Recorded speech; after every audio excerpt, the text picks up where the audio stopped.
This is episode 188 of Zen and the Art of Real Estate Investing with my guest, Michael Wagman. Michael is the founder and a managing partner of Nimble Capital Group, where they hold a portfolio of multifamily, retail, commercial, and raw land assets. And you'll hear soon that Michael got started doing fix and flips all across Central Florida. So he's been in it for a while. Michael, welcome to the show. So much for having me. Happy to be here. Yeah, I'm ready to get into your background and how you started, because I always tell people now is not a great time to fix and flip. Why did you start with flipping?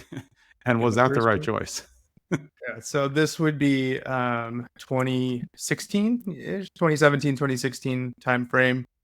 I had been watching too much HGTV. There's no other way to say that. It looks so easy. I know. There's no other way to say it. You know, I wouldn't have even known that it was like a thing that people did if it wasn't for the shows, right? Yeah. So, all credit to Fix or, Flip or Flop or those people. All credit goes to them, I have to say. But, I had done a career change. So I just left my full-time job. I was living abroad. I moved back to the US. I had some savings and I said, I'm going to do this house flipping thing. And I really was watching the shows and I said, I could do that better than they could, and I'm sure everybody thinks that a little bit when they're watching the shows, good decision, bad decision. But I actually went for it and I bought my first house all cash, or my own cash, right? So I didn't know anything about other people's money at the time. Yeah. Fixed it up all my own cash and came out. That's betting on yourself, though. Yeah. I mean, that's, what was it about watching the shows? I mean, one, like you said, you thought you could do it better, but was there something about the real estate portion, just the fact that they were doing value add and you knew, hey, look, now they can sell it for this much? That sounds pretty good. Well, I mean, they really sell the idea of making a ton of money on doing something that seems creative and fun. And I think anybody would be hard pressed to say that sounds like a bad idea, right? Yeah. You're going to enjoy it and you're going to make a lot of money at the end. So that's really kind of how I got it.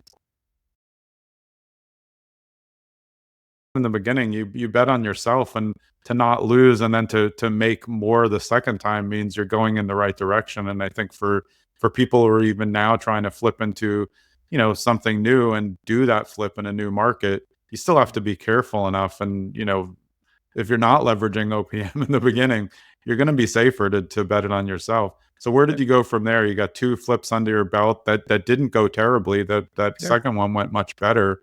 How did it progress from there? So that was the first year. And I spent the next 2 years kind of hopping around Central Florida, flipping houses. And eventually I bought a 4-unit building and I lived in one of the units. And that was kind of the first aha moment. Light bulb, yeah. Yeah. And I ended up fixing up and renting out all of the other 3 units and living in one. And all of a sudden I had no housing payment anymore. And not only did I have no housing payment, but I was making a little bit of money every month. And that was the start of something for sure. Yeah. How was it being a first time landlord? Because that's sometimes tough for people, especially when you're house hacking and on site. Yeah. And, I didn't know better at the time. Looking back, I probably wouldn't have told the other tenants that I was the landlord. I think they, treated me a little differently because of that. But for the most part, I had renovated all the units right before moving people in. So not a lot of complaints, not a lot of things breaking down. It was in a pretty good area. So yeah, really like pretty decent quality of tenant and it, it really set me up for success. So. What's changed between then and now in terms of how you're looking for properties or what you're looking for? The most significant deal that we've bought in the last year, we bought it because we were able to take over the seller's financing. Yeah, that's great. He got in 2021, refinanced all his properties at 3.5%, and we said, we'll take it. Is, right? Yeah, you'd be an idiot not to buy this, right? And he still had 8 years left on the loan. We plan on holding it for 5. That means the next buyer could even assume a couple years. Yeah, for a little at the end. Yeah. So, yeah. That's kind of it. We're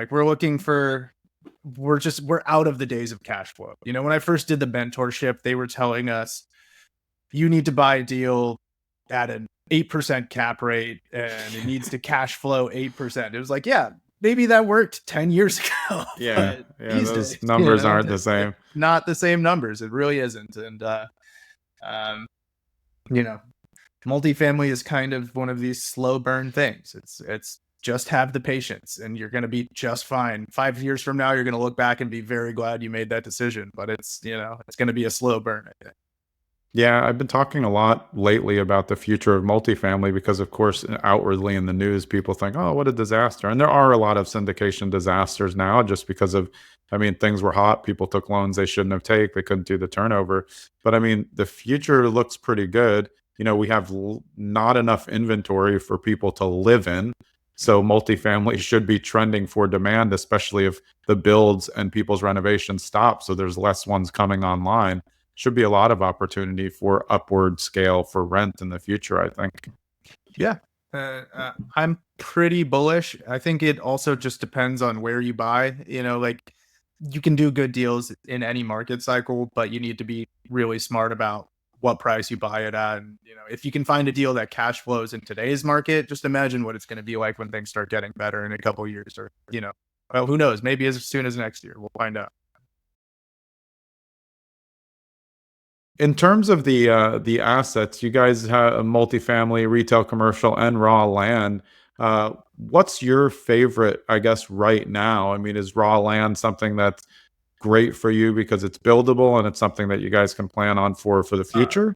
No. Yeah. So, I mean, those are going to be very, very exciting deals. I mean, if you want to talk about creative expression coming from, being a former flipper, becoming hybrid. becoming a developer is the next evolution of that. And it's pretty cool. It's like you're making something out of nothing. And it's very, very gratifying.